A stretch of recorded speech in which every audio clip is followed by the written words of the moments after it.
Pour battre Max Verstappen, ne faut-il pas faire du Max Verstappen? C'est sans doute ce qu'a pensé Oscar Piastri en réalisant cette manœuvre au premier tour du Grand Prix d'Arabie Saoudite. Le pilote australien l'a bien compris. S'il veut remporter ce championnat du monde de Formule 1, il devra être absolument irréprochable et être décisif dans des moments comme celui-ci. Irréprochable, Piastri l'a presque été sur ses 3 dernières courses. Il a remporté le Grand Prix de Bahreïn, celui d'Arabie Saoudite dimanche dernier. Et malgré un week-end un peu en dessous, il a tout de même limité la casse à Suzuka en ramenant un podium. Des résultats qui lui permettent aujourd'hui de mener, pour la première fois de sa carrière, le championnat du monde de Formule 1. Un sacré accomplissement, qui récompense un début de saison où Piastri a l'avantage sur son coéquipier, Lando Norris. Un avantage qui semble aussi être psychologique parfois. Les déclarations de Norris sont souvent pessimistes, plutôt ouvertes quant à son manque de confiance en lui et en sa voiture.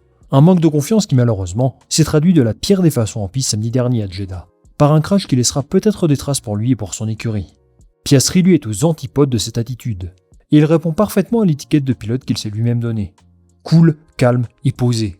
Son avance sur ses concurrents est mince, 10 points sur Norris, 12 sur Verstappen. Mais Piastri a affiché des performances récemment qui laissent penser qu'il est prêt aujourd'hui. Prêt à devenir le patron de McLaren, prêt à tenir tête au plus grand, et prêt à se battre pour le titre, jusqu'au bout. Mais qu'en est-il vraiment? N'en fait-on pas trop avec Oscar Piastri? A-t-il vraiment les capacités pour s'établir comme candidat le plus sérieux au titre? C'est ce qu'on va tenter de comprendre aujourd'hui. Commençons par dire que la progression d'Oscar Piastri depuis son arrivée en Formule 1 est évidente. Rappelons qu'il faisait auparavant partie de l'Académie Alpine, et qu'il a remporté consécutivement la F3 et la F2 en 2020 et 2021. Il aurait mérité de monter en F1 dès 2022, mais il était malheureusement barré par un duo Alonso-Ocon très efficace. Après un imbroglio médiatico-légal, Piastri s'est échappé de son rôle de pilote de réserve alpine pour signer un contrat chez McLaren en 2023. Il existe quand même un monde parallèle où Oscar Piastri roule pour Alpine. Je ne sais pas si on se rend compte de la dinguerie. Ce fut assurément son meilleur choix de carrière, et ça l'a clairement propulsé sur le devant de la scène. En 2023, Piastri était loin derrière Lando Norris. Plus de 100 points d'écart, bilan largement en faveur du pilote anglais en qualification. Rien d'étonnant. Norris était bien en place depuis quelques années. Piastri était un rookie. C'était une dynamique somme toute logique, à laquelle on s'attendait. En 2024, pour sa saison sauf aux morts, on l'attendait au tournant. Il devait se rapprocher de Norris, et c'est ce qu'il a fait. Il termine 4ème du championnat. Il a décroché ses premiers succès en Formule 1, et il a globalement laissé une impression positive. Mais ce n'était toujours pas suffisant pour battre son coéquipier. Norris a réalisé une très bonne saison l'an dernier, au point de croire un tout petit peu au titre pilote. Mais c'était insuffisant pour battre Verstappen, pour plein de raisons. Piastri, lui, n'a jamais été dans la discussion. L'écart avec Norris à l'issue du championnat est tout de même conséquent, 82 points. C'est supérieur par exemple à la différence de points entre Russell et Hamilton, ou Leclerc et Sainz. Et d'ailleurs, ils ne sont vraiment pas passés loin de perdre le titre constructeur, face à Ferrari. De là à mettre ça sur le dos d'Oscar Piastri, il ne faut pas exagérer non plus. Mais si Norris n'avait pas remporté la dernière course de l'année à Abu Dhabi, eh bien on aurait pu en parler longtemps. Le très gros point faible d'Oscar Piastri, c'était la qualification. En 2024, Lando Norris lui colle à 24 à ce niveau-là, c'est vraiment énorme. C'est le 3e pire bilan de la grille, derrière Bottas, Joe et Verstappen Perez. Et vous avouerez que ça fait tâche pour un pilote qu'on annonce comme un crack absolu depuis quelques années. Il se classait en moyenne 5e ou 6e sur la grille de départ, soit 2 places en dessous de Norris. Ce n'est pas honteux, mais c'est insuffisant pour quelqu'un qui aspire à jouer le titre. En 2025, c'est le domaine dans lequel il devait s'améliorer immédiatement. Et les amis, pour l'instant, il a trouvé les ressources pour prouver ce qu'il vaut. Il a décroché la première pole position de sa carrière en Chine, une deuxième à Bahreïn peu de temps après, et il est passé à seulement 10 millièmes d'une 3e ce week-end, en Arabie Saoudite. Cette saison en Formule 1, la qualification semble compter encore plus qu'avant, et il était crucial pour lui de prouver qu'il est lui aussi capable de briller dans cet exercice. Jusqu'à présent, il mène les débats face à Norris, même si c'est bien sûr trop tôt pour établir quelconque bilan. Et dernièrement, l'image que ces deux-là renvoient est diamétralement opposée. Piastri est considéré comme un pilote calme, en contrôle, qui ne s'affole pas, même quand ça ne va pas dans son sens, et qui répond présent lorsque son coéquipier a un coup de moins bien. Surtout, ce qu'il s'est passé en qualification en Arabie Saoudite va avoir de grosses conséquences sur la suite de leur saison. Norris a choisi le pire moment pour partir à la faute. C'est lancé 10e alors que ton coéquipier est en première ligne, alors qu'il y a pas mal de doutes autour de ta capacité à aller chercher le titre, et qu'Oscar Piastri revient progressivement sur toi, eh bien on peut dire que ce n'était pas sa journée. Alors il fait une bonne course le lendemain, il remonte P4, d'accord, mais il n'aurait jamais dû se trouver aussi bas sur la grille de départ. Et le pire dans tout ça, c'est que ça intervient juste après un Grand Prix de Bahreïn mitigé lui aussi. 6e sur la grille, 3e au final. Il limite la casse. Mais alors que la McLaren est la référence du plateau, il aurait dû engranger plus de points. Il faut avoir conscience d'une chose. Ce n'est pas dit que McLaren restera cette force numéro 1 toute la saison. Attention, les écarts sont tout de même assez serrés, même avec George Russell et Mercedes qui sont en embuscade. Son titre de l'an dernier, Verstappen le doit aussi à un début de saison quasi parfait, à l'exception d'un abandon en Australie. Pour l'instant, Piastri a su profiter de cet avantage. Mais pour poursuivre sa progression et conserver sa place sur la première marche du podium, il va devoir faire face à plusieurs défis redoutables ces prochaines semaines. Premièrement, est-il capable d'être au top niveau sur un exercice complet? Faire des coups d'éclat, gagner de temps en temps, oui, c'est sûr qu'il a les capacités pour le faire. Mais les derniers champions du monde, Lewis Hamilton et Max Verstappen, ont été des monstres de régularité. Exemple, saison 2018 d'Hamilton. Vettel mène le championnat à l'issue du Grand Prix d'Autriche, manche numéro 9 de la saison. Sur les 8 Grands Prix suivants, il en remporte 6 et finit P2 sur les 2 autres. Très peu de pilotes sur la grille sont capables d'une telle constance. Ça requiert beaucoup de talent bien sûr, une fiabilité technique remarquable et une force mentale au-dessus de la moyenne. Est-ce que Piastri peut être un pilote de cette trempe? C'est possible, mais il ne l'a pas encore prouvé en piste.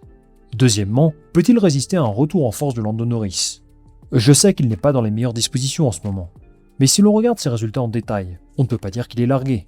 P1, P2, P3, P4. Vous faites un copier-coller de ses résultats jusqu'à la fin de la saison, et bien ça peut lui permettre de devenir champion du monde malgré tout. Évidemment, il doit mieux faire, mais c'est beaucoup trop tôt pour l'enterrer. Il y a des doutes quant au fait qu'il soit véritablement un pilote de haut de tableau. Il part à la faute trop souvent. Et les amis, je partage les mêmes inquiétudes que vous, j'en conviens. Cela dit, je trouve qu'on a tendance à le sous-estimer légèrement. Il a porté McLaren vers son premier titre constructeur depuis 1998, et il y aura certainement des opportunités où il reprendra le dessus sur Piastri. L'ami Oscar va devoir gérer cette pression interne. Norris est le leader de McLaren depuis quelques années, et il va devoir montrer à son équipe, par la performance, qu'il vaut mieux miser sur lui désormais. Et c'est justement le troisième défi qui se présente à lui, convaincre Zak Brown et sa bande de lui donner les clés du navire. Vous connaissez sans doute les règles Papaya désormais. Une sorte de politique d'égalité entre pilotes, où c'est le résultat de l'équipe dans sa globalité qui prime au-dessus du reste. Ils demandent à leurs pilotes de rouler dur, mais proprement, et d'attaquer le coéquipier avec une attitude de gentleman. Une approche très conservatrice de la course. Peut-être trop prudente, certains diront.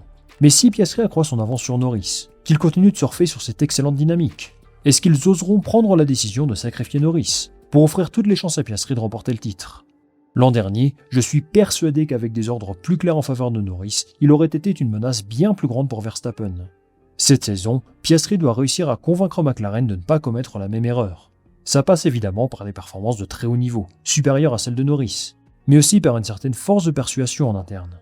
C'est là que Mark Webber, son manager, doit intervenir, et persuader Zak Brown qu'Oscar a les qualités pour remporter le championnat du monde. Quatrième chose, Piastri devra élever son niveau de jeu lorsque la McLaren ira moins bien. C'est possible qu'il connaisse une saison en mode Red Bull 2023, mais je n'en suis pas convaincu personnellement. Les autres écuries vont apporter leur lot d'évolution, réduire leur retard. Et je n'imagine pas McLaren régner en maître sur l'intégralité de la saison. C'est possible que je me trompe bien sûr, mais si la performance devient effectivement un peu plus compliquée pour eux, Piastri devra réussir à combler ses faiblesses. Charles Leclerc en ce moment chez Ferrari fait ça très bien par exemple. Max Verstappen avec Red Bull je n'en parle même pas. Son attitude dos au mur sera à suivre de très près. Avant-dernier défi qui se dresse face à lui, Max Verstappen, tout simplement. On le sait, il ne pilote pas la meilleure voiture. Et pourtant, il continue d'être une menace permanente. Lui l'affirme. Si sa voiture est à ce niveau, il n'est pas un candidat sérieux pour le titre pilote. D'accord, mais ses résultats attestent d'autre chose. 2 pole positions, 1 victoire, 3 podiums. Qu'il le veuille ou non, il est pour l'instant dans la course, et on ne peut pas l'écarter de l'équation. Sa Red Bull n'est peut-être pas au niveau de la McLaren, mais il parvient malgré tout à la transformer en deuxième force du plateau. Et si le gros package d'évolution prévu à Imola fonctionne, eh bien Red Bull sera une menace encore plus forte. À mon avis, c'est à partir d'Imola qu'on va comprendre s'il peut remporter le titre ou non. Red Bull a des lacunes techniques évidentes depuis un an, et ce qu'ils proposeront à Imola va déterminer le reste de la saison, assurément. Est-ce qu'ils se feront dépasser par Ferrari ou Mercedes? Est-ce qu'ils seront toujours derrière McLaren? Ou alors est-ce qu'ils redeviendront la première force du plateau? Si vous avez une boule de cristal et que vous connaissez la réponse, dites-moi tout s'il vous plaît. Mais pour le moment, c'est inconnu et réel. En attendant, Max Verstappen a montré en Arabie Saoudite qu'il est toujours l'adversaire numéro 1 des McLaren. Et dans ce premier vrai affrontement entre lui et Piastri, eh bien c'est Piastri qui a pris l'avantage. Et pour poursuivre sa progression, il aura besoin de performances comme celle-ci. Une dernière chose, Piastri va devoir désormais assumer son statut. Cela fait des années qu'on l'annonce comme un futur champion du monde. Et là ça y est, il est enfin à la hauteur des attentes. Il est premier du championnat, il ne peut pas faire mieux. Mais tout ça entraîne beaucoup de conséquences auxquelles il va devoir faire face. Son attitude en dehors de la piste sera scrutée, l'attention médiatique décuplée, son comportement en piste aussi. Il va devoir être intelligent stratégiquement, être plus vocal peut-être, pour s'affirmer face à des décisions de la FIA, et créer une osmose parfaite avec sa voiture et son environnement. C'est un tout nouveau monde qui peut s'ouvrir à lui, et il va devoir prouver qu'il a les épaules pour assumer son statut. En somme, Oscar Piastri fait de très bonnes choses ces derniers temps. Mais pour espérer devenir champion du monde, il faudra que les étoiles soient alignées, que son écurie continue d'être la référence de la grille, et de son côté, qu'il prouve être supérieur à Lando Norris. Il y a encore beaucoup de chemin à parcourir, mais il le sait. Il a en face de lui sa plus grande chance de devenir champion du monde. Merci les amis d'avoir suivi cette vidéo jusqu'au bout, j'espère que celle-ci vous a plu. La question du jour est très simple, est-ce que vous pensez qu'Oscar Piastri peut devenir champion du monde cette saison? Moi je lirai de ça attentivement. Avant de se quitter bien sûr, pensez à liker cette vidéo si elle vous a plu, à la partager autour de vous et surtout à vous abonner. Ça m'aide énormément en termes de référencement et de visibilité. On va se retrouver très vite pour une nouvelle vidéo. Salut, à la prochaine.